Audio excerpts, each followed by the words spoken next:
Travis vibes. Positive vibes. Always. Hey, welcome back to Travis Vibes. This is my second video on vibe coding a full working web app that we're going to release and try to generate some revenue. And my name's Travis Irby. Catch my first video and my intro video. I started this YouTube channel after quitting my corporate tech job of 5 years because I want to build AI web apps on my own in public on YouTube and social media. So please like and subscribe, and I'm going to be posting a lot of videos. All right, so yes, we built our initial web app, basically just an initial prompt for our concept of housebrush.com. Housebrush.com is going to be a simple web app where users can come, buy some credits, use those credits to upload photos of their house, give us the new color that they want their house to be shown in, and then we're going to send that photo to ChatGPT's latest new image generation, which just came out, API support a couple days ago, and we're gonna send back an awesome new photo with this new color. I've tested this out in ChatGPT directly in the app a lot because my wife and I were trying to come up with new colors for our house, and it does a really awesome job. So the concept is also a reason for me to be able to see what can we do with vibe coding. I am a software developer by trade, and we can fall into the code if we have to, but I'm trying to leverage AI and LLMs for vibe coding this end to end as much as possible. Yeah, it was awesome. Part one, we've got a great little app here. Let's take a look again. So landing page, try it. We upload a picture of a house and pick a new color. Transform. So we get this error about Luma is not a function, but if this sort of worked, we would get a new photo here after 20 to 30 seconds with the new color. So what should we focus on in part two? Still very early days, obviously. And it's really tempting to actually look at more about like either a flashy landing page or cool UX and UI for the experience here where we're uploading the photo and choosing a color. I don't really love the color picker, probably want to do something different. But none of that really matters until we prove that the core capability works. So my advice when you're building an app, always prove out that whatever the fundamental capability that it needs to be able to do, actually that you can implement it. So then we can figure out how to make everything else around that work well, look good, etc. So the core capability here is uploading the photo, sending that photo with a description or the color, the new color data in some way to ChatGPT's image generation, and then receiving the photo back, showing it to the user. So, just from my perspective, by the way, that's actually not very simple. Even as an experienced software developer, there's a lot there. We're gonna need to make sure that that all works solidly and is stable and reliable for our app. More advice as we're building this, since I am an experienced software developer, I've built a lot of apps, run apps with hundreds and thousands of enterprise customers relying on them 24/7. So I do have expertise in this area. My advice when you're picking an app to build, make it as simple as you possibly can. If it's more complicated than the app I'm currently talking about and you are more of a beginner, streamline it way down. Just make something really, really simple, because even getting something simple working end to end is really hard. So again, I'm going to focus on this core loop of the uploading the photo and the image gen. Actually, as I talk about it, I think the core thing here, can we integrate with ChatGPT's image gen API, the new API that they released? Does Vercel v0, our vibe coding platform that we're using, know about the API that we want to use? And can it build an integration in our app with it? So let's start a prompt around that and see where we get. It chose to implement Luma to do what we're talking about doing, right? So that's something I could explore, but to me, that's a distraction. Again, I know I want to use ChatGPT's latest image gen for this because I've tested many other image generating LLM software solutions. None of them do a good enough job that I think we could reliably have happy customers. But ChatGPT's is super solid. We're not even going to try to get Luma working here. We're just going to tell V0 what we want, that we want it to go and use ChatGPT's latest image gen.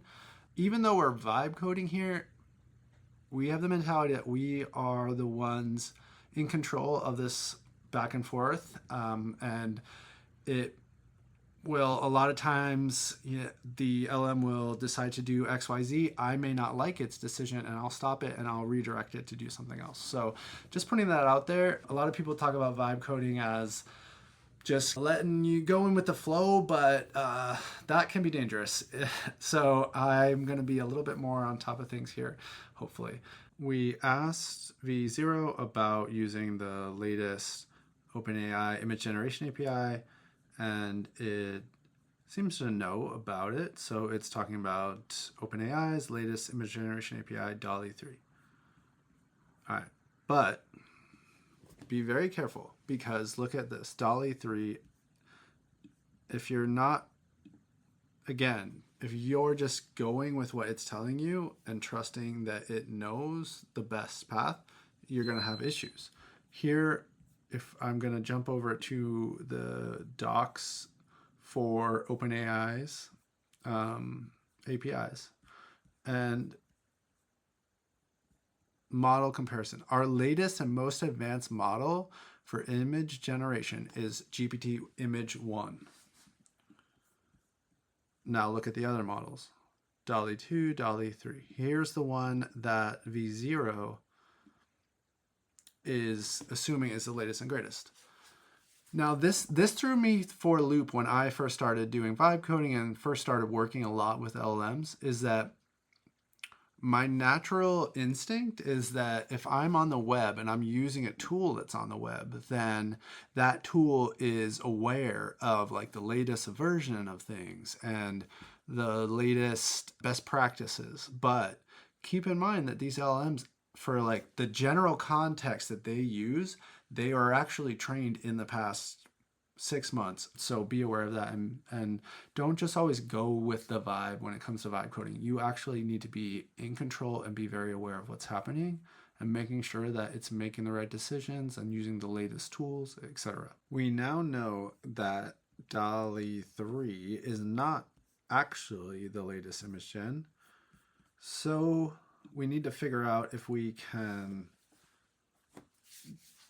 pass this current information to V0. I'm not entirely sure if this is going to work, but what you can do is go to a docs page, like if I jump over to the OpenAI docs page here. Here we have a section, which actually I'm going to copy the anchor link to this section so that we give it exactly what we want it to know. The more you can lead these LLMs exactly to the data that you want them to be able to consume, the better it goes. So I grabbed the anchor link here, and we know that the latest image gen is not DALL-E 3, it's GPT Image 1. Can you use ChatGPT Image 1, which is actually the latest? I think this will work. Let's see. It did get this. It did do the right thing though. Okay. It was able to get the data off of our URL. Look, now it's going to use ChatGPT image 1. Because we were not just letting the vibe coding go and do whatever, we actually caught an issue before it happened. If we had let it use DALL-E 3, we would not have gotten the results we wanted, because we need to use the latest image 1 ChatGPT model. That's the only one, believe me, that's the only one that's going to be able to give us houses that have the right editing capability. Okay, so perfect. I'll implement the house color transformation.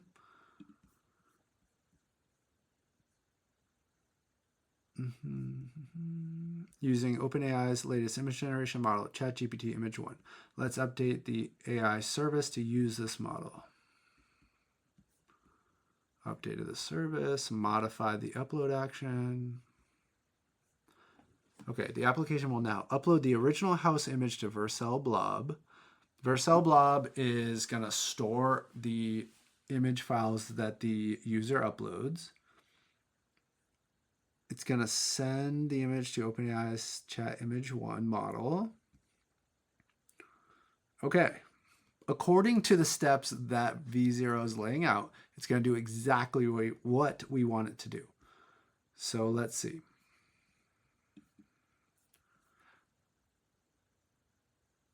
I do need to go and give V0 my OpenAI API key. All right, this is where we stop, and I explain that be very careful about using your OpenAI API key. Never check in an OpenAI API key or any API key into a GitHub repo, a Git repo. You never want to store these in anything other than a secrets management software solution. So I'm not honestly sure how V0 handles this. I'm hoping that it's gonna basically grab the secret through some kind of form field and then upload it to Vercel, where I know Vercel has a secret store that you leverage for any kind of web app running on Vercel. So it's all handled very smoothly through Vercel, and I'm sure it's integrated here. But if you're like me and you're screen sharing for a YouTube video or even a Zoom or anything, just make sure that no one else has your key, because they will be able to go and rack up a lot of money on your key. So I'm gonna maybe do this off cam. Okay, so we jump over to Vercel directly. Actually, just thought I should show you this as well. That's trying to be fully sharing everything here besides API keys. Okay, so yeah, I go to settings, environment variables, and then here I'm going to put, jumping back over to the tab, OpenAI API key under dashboard. And now I will stop sharing and save the value here. Okay, it did finish and it made several changes. And now that it tried to redeploy, it's talking about 2 more missing environment variables now. I'm not sure what's changed that's caused us to now need these environment variables.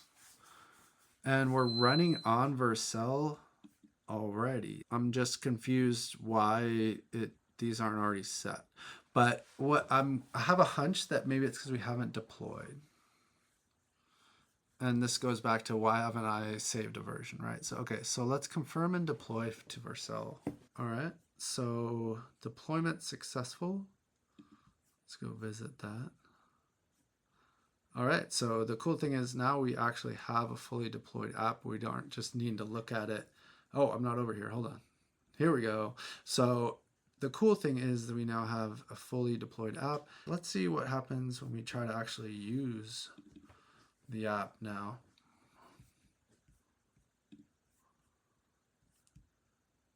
An unexpected error occurred. Please try again. Well, I would have been pretty shocked if that worked, but yeah, we're just getting kind of a generic error. Okay, and let me just see, is the behavior the same here when I test as when we just tested on the deployed site? Never assume. Oh, here we're still getting that error. Okay.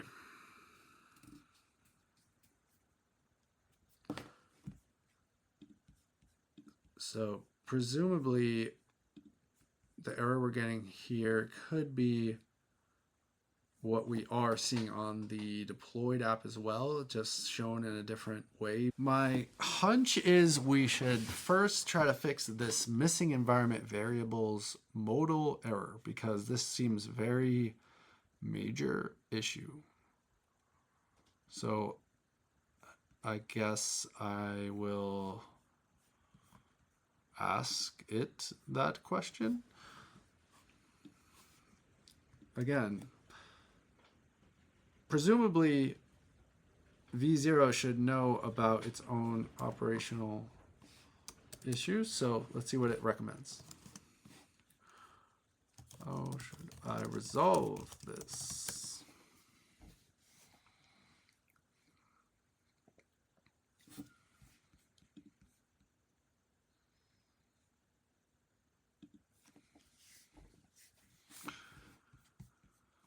You're seeing this error. Okay, so now it's, yeah, it makes sense. We didn't have this error in the previously, and then all of a sudden we had this error, and a lot of that was because it might have introduced it via a bad code.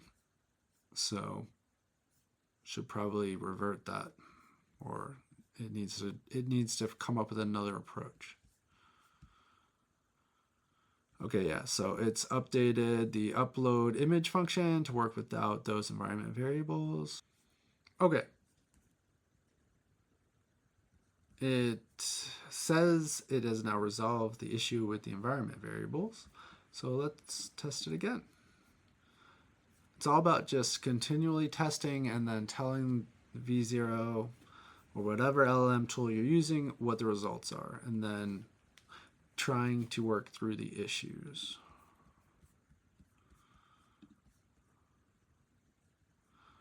Okay. Now, for me, as somebody that does a lot of development, getting a different error message is a good thing. So as long as the error message is changing, we are hopefully making progress. Error in upload image, fetch failed.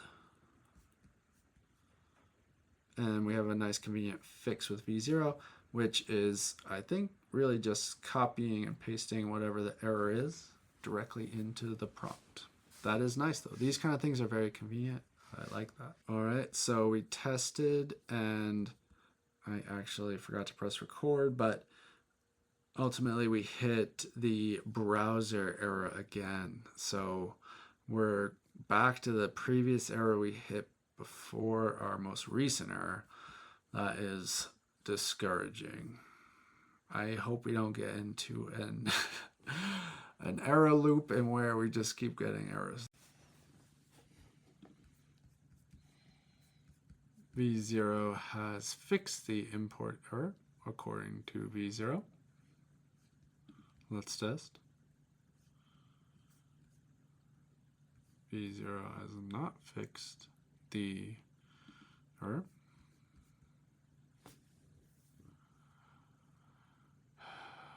We are struggling.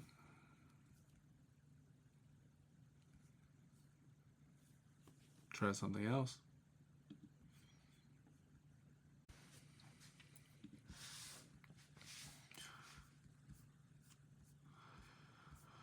Let's see where we're at.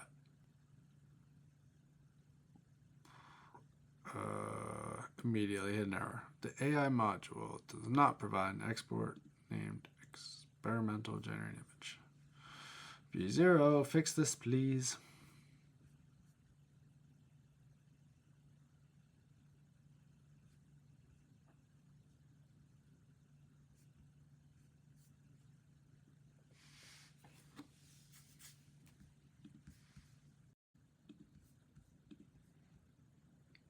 Okay. I think unfortunately it is late here. I am tired. We are going to have to stop here at this runtime error. Join me for part 3 where we hope to fix this. And I really appreciate you watching this. I hope you're learning some stuff. I'm learning. I'm struggling right now, but this is how it goes. We'll figure it out. Thanks so much.